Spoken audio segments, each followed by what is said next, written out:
ભરૂચ જિલ્લામાં ખાસ મતદાર યાદી સુધારણા કામગીરી બાદ ગંભીર વિવાદ ઊભો થયો છે. મુસ્લિમ સહિતના સમાજના લોકોના નામ મતદાર યાદીમાંથી કાપવા માટે સામૂહિક રીતે ફોર્મ 7 ભરાયા હોવાનો આક્ષેપો ઉઠતા રાજકીય અને સામાજિક સ્તરે ભારે ચકચાર મચી છે.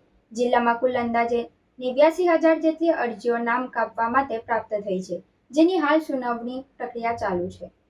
કોંગ્રેસ અને આમ આદમી પાર્ટી સહિતના વિપક્ષોએ આરોપ લગાવ્યો છે કે મોટી સંખ્યામાં ફોર્મ 7 એકસાથે ભરી ચોક્કસ સમાજના મતદારોને ટાર્ગેટ કરવામાં આવ્યા છે.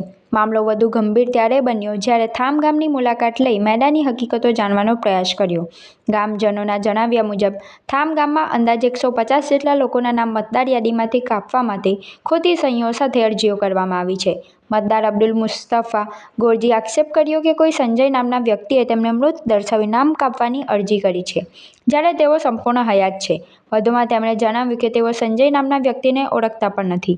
બીજી તરફ સલીમ અહમદ પટેલે જણાવ્યું કે ગામના દાઉદભાઈનું નામ કાપવા અરજી કરવામાં આવી છે, પરંતુ ચોંકાવનારી વાત એ છે કે અરજીકર્તા તરીકે દર્શાવાયેલા અહમદ આદમ પટેલનું 24 માર્ચ 2024ના રોજ અવસાન થઈ ચૂક્યું છે. મૃતકના પરિવારજનોના જણાવ્યા મુજબ ફોર્મ 7માં કરવામાં આવેલી સહી ખોટી છે. મૃત્યુ પામેલા વ્યક્તિના નામે અરજી થવી ગંભીર ગેરરીતિ હોવાનું ગ્રામજનોએ જણાવ્યું. ગામના ઉપસરપંચ ઇસ્માઇલભાઈએ દાવો કર્યો કે એસઆઈઆર કામગીરી દરમિયાન 150થી વધુ શંકાસ્પદ ફોર્મ 7 ભરાયા છે, જેમાં જીવિત લોકોને મૃત બતાવવાના તથા મિત્ર ઓળખાણીઓના નામ આમને સામને લખી ખોટી અરજીઓ કરવાના કેસ સામે આવ્યા છે. આ સમગ્ર મામલે તેમણે તટસ્થ તપાસની માંગ સાથે ભરૂચ મામલતદારને લેખિત રજૂઆત કરી હોવાનું જણાવ્યું હતું. ગ્રામજનોમાં આ ઘટનાને લઈને ભારે રોષ ફેલાયો છે. ખોટી અરજીઓ કરનાર તત્વો સામે કડક કાયદેસરની કાર્યવાહી થાય અને સાચા મતદારોના નામ સુરક્ષિત રહે તે માટે તંત્ર તાત્કાલિક પગલાં ભરે તેવી સામૂહિક માંગ ઉઠી છે. એસઆરઆઈ કાળ દરમિયાન અમારા 150 લોકોના મુસ્લિમ સમાજને ટાર્ગેટ કરવામાં આવેલો છે. એમાં વોરંટ અરજીઓ આવેલી છે 150. એ ખોટી રીતે કરવામાં આવેલી છે. એમાં એકલા મુસ્લિમ સમાજને ટાર્ગેટ કરવામાં આવેલો છે.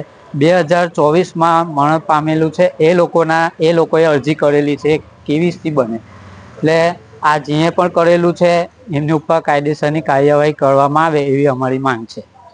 આ અંગે તમે રજૂઆત ઉપર સુધી કરી? હા, અમે કરેલી છે. બીઓલોને કરેલી છે, મામલતદારશ્રીને કરેલી છે. શું જવાબ મળ્યા છે લોકો? હા, એવું કીધું છે કે આમાં કોઈનું પણ નામ નીકળે ને અમે.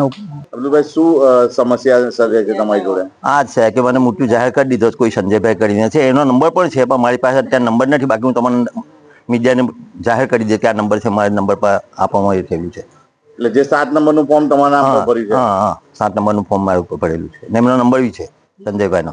એ ગામના વ્યક્તિ છે? ના સાહેબ, એ ગામના તો કેમ કે ખબર જ નથી પડતી કે કોણ છે.